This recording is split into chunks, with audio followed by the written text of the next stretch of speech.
السلام علیکم دوستو، آج میں لے کے آئی ہوں آپ کے لیے ایک سچی اور خوفناک کہانی جس کا عنوان ہے میرا دوست۔ میرا نام وہاج ہے۔ میں اور میری چھوٹی بہن اسکول کے بعد شام 4 بجے مدرسے پڑھنے جاتے ہیں۔ ہم اس شہر میں نئے تھے، بابا کا ٹرانسفر ہوا تو ہم لوگ سکر آ گئے اور یہاں امی بابا نے ہمیں اسکول اور قریبی مدرسے میں داخل کروا دیا۔ ابھی ہمارے یہاں دوست نہیں بنے تھے۔ میں بہت بوریت محسوس کرتا تھا اپنے پرانے دوستوں کو یاد کر کے اور اداس ہو جاتا تھا۔ امی مجھے سمجھاتی تھیں کہ بیٹا پریشان نہ ہو، یہاں بھی تمہارے دوست بن جائیں گے۔ ایک روز میں اور مدیحہ مدرسے کے قدرے کونے میں بیٹھے سبق یاد کر رہے تھے کہ اچانک میری ہم عمر لڑکا جو بہت پیارا تھا نمودار ہوا اور شائستگی سے بولا، وہاج کیا میں تمہارے ساتھ بیٹھ سکتا ہوں؟ میں نے حیران ہو کے اس کی طرف دیکھا۔ تم میرا نام کیسے جانتے ہو؟ اور ہاں، تم ضرور بیٹھ سکتے ہو میرے پاس۔ پھر میں نے خوشدلی سے کہا۔ وہ مسکرایا اور بولا، مجھے تو تمہاری بہن مدیحہ کا بھی نام معلوم ہے۔ اب پھر میرے حیران ہونے کی باری تھی، کیونکہ جب سے ہم مدرسے میں داخل ہوئے تھے میں نے اس لڑکے کو نہیں دیکھا تھا۔ وہ بات ٹالتے ہوئے بولا، استاد صاحب نے بتایا تھا اس لڑکے کا نام علی تھا۔ میری آواز بہت اچھی تھی، میں قرأت سے قرآن پاک پڑھتا تھا۔ علی اور میں کچھ ہی دنوں میں پکے دوست بن گئے۔ علی کو میری قرأت بہت پسند تھی۔ وہ اکثر مجھ سے فرمائش کرتا کہ میں اس کو قرأت سے کلام پاک سناؤں اور میں ہمیشہ اس کی فرمائش پوری کرتا۔ ہم دونوں روز گراؤنڈ میں ملتے تھے کھیلنے کے لیے اور علی روز نئے نئے کھیل دریافت کرتا تھا جو میں نے کبھی پہلے نہیں کھیلے تھے، پر مجھے بہت مزہ آتا تھا علی کے ساتھ کھیلنے میں۔ علی میرے لیے عمدہ قسم کے پھل بھی لاتا تھا اور اصرار سے مجھے کھلاتا بھی تھا۔ میں شرمندہ ہو کے کہتا، یار علی ایسا مت کیا کرو، میں تو اس کا تمہیں بدلہ بھی نہیں دے سکتا۔ علی مسکرا کے کہتا، یار وہاج، دوستی میں یہ سب نہیں چلتا، میرے گھر ہوتے ہیں تو میں لے آتا ہوں۔ علی نے میرے اسکول میں داخلہ بھی لے لیا تھا۔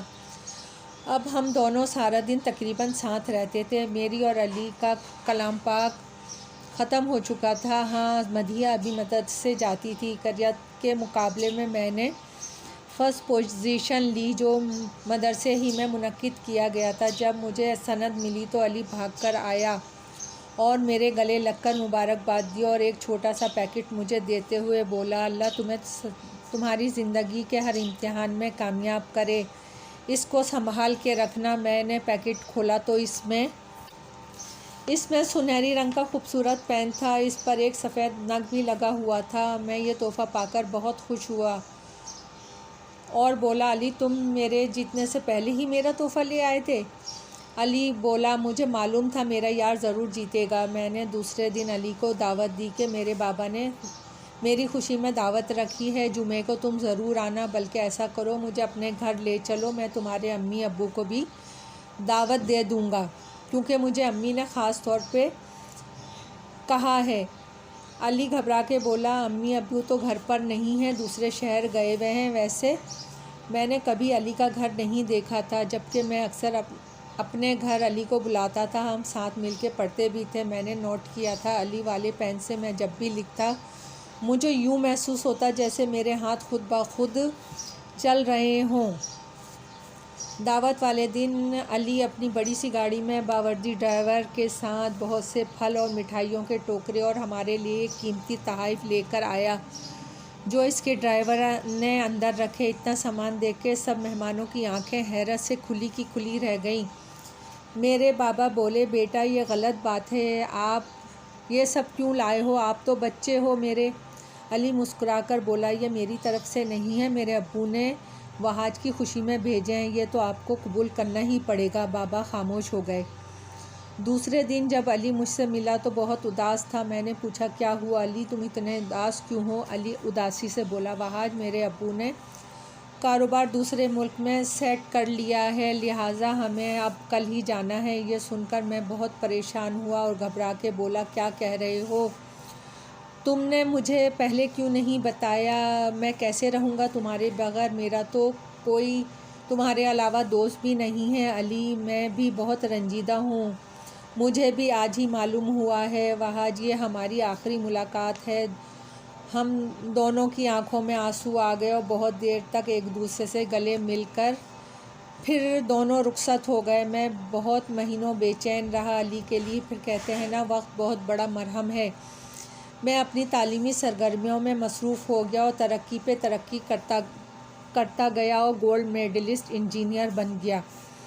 مجھے ایک بہت بڑی کمپنی میں ملازمت مل گئی۔ ہمارے دن بدل گئے۔ بہت بڑا بنگلہ، گاڑی، سب کچھ میرے پاس تھا۔ مجھے لگتا تھا میرے اس کامیابی کے پیچھے اللہ کے بعد علی کے پین کا ہاتھ ہے۔ میرا ہر کام اس پین کی مدد سے آسان ہو جاتا اور مجھے اس وقت علی بہت یاد آتا۔ ایک دن کمپنی نے مجھے ٹیم کے ساتھ پہاڑی علاقے میں دریا پہ پل بنانے کے لیے بھیجا۔ دریا پر پل بنانا بہت دشوار کام تھا اور ساری ذمہ داری میری تھی۔ وہاں بہت اونچے اونچے پہاڑی سلسلے تھے اور دریا بہت پرزور بہتا تھا۔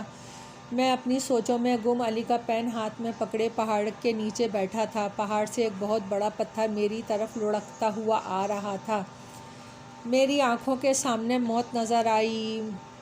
میں کسی محفوظ جگہ پر بھی جانے کا ٹائم نہیں تھا۔ میں نے موت کو اپنے سامنے دیکھ کے آنکھیں بند کی اور کلمہ پڑھنے لگا۔ جب پتھر میرے اوپر بہت دیر نہیں آیا تو میں نے آنکھیں کھول کر اوپر دیکھا۔ وہ پتھر وہیں رکا ہوا تھا۔ ایسا لگ رہا تھا جیسے کسی نے اس پتھر کو پکڑا ہوا ہے۔ میں جلدی سے محفوظ جگہ پہ پہنچا۔ پتھر پھر لڑھکتا ہوا میری پہلی جگہ سے گزرا۔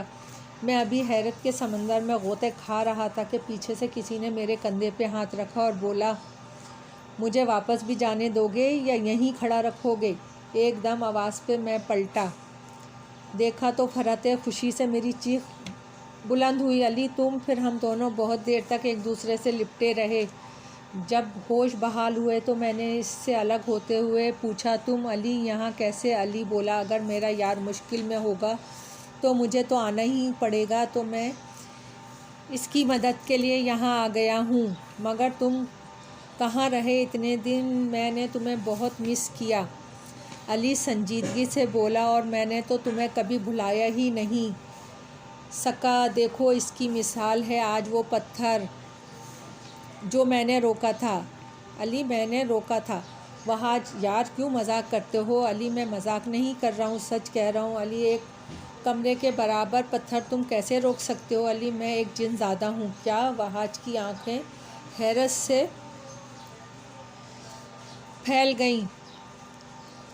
اسے دیکھتا ہوا بولا، علی سے دیکھتا ہوا بولا، جب تم نے مدرسے میں داخلہ لیا تھا اس وقت میں بھی دنیا میں آ کر اسی مدرسے میں کلام پاک ختم کر رہا تھا۔ یہ بات استاد صاحب کو معلوم تھی، اس لیے وہ مجھے الگ سے پڑھاتے تھے۔ ایک دن جب میں نے تمہاری قرأت سنی تو مجھے بہت اچھی لگی اور تم بھی مجھے پسند آئے، اس لیے میں انسانی شکل میں آ کے تم سے دوستی کر لی اور میں بہت خوش تھا۔ جب ہمارا کلام پاک ختم ہوا تو میرے والد جو جنوں کے قبیلے کے سردار ہیں مجھے بلا لیا۔ میں جانا نہیں چاہتا تھا مگر اپنے والد صاحب کو ناراض بھی نہیں کر سکتا تھا، اس لیے میں اپنے قبیلے واپس آ گیا۔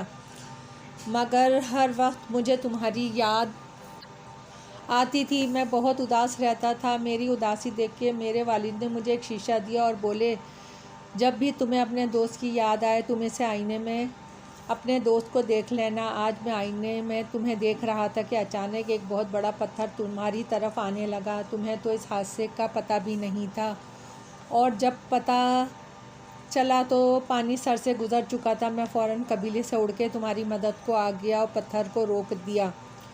کچھ ٹائم کے لیے میں یہ بات سن کے کچھ ڈر گیا۔ علی ایک جن زادہ ہے؟ علی جو بولا، ڈرو نہیں، میں ہمیشہ تمہارا دوست تھا اور رہوں گا اور تمہاری مدد کروں گا۔ پھر ہم بہت دیر تک ایک دوسرے کے حالات جانتے رہے۔ علی نے مجھے پل بنانے کی کچھ آسان باتیں بتائیں جس وجہ سے پل آسانی سے بن سکتا تھا۔ میں نے اس کا بہت شکریہ ادا کیا۔ پھر ہم اس وعدے پر رخصت ہوئے کہ ہم دوبارہ ملیں گے۔ یہ تھی دوستو میرے جن زادے دوست کی کہانی۔ اگر پسند آئی ہو تو لائک اور شیئر ضرور کیجیے گا۔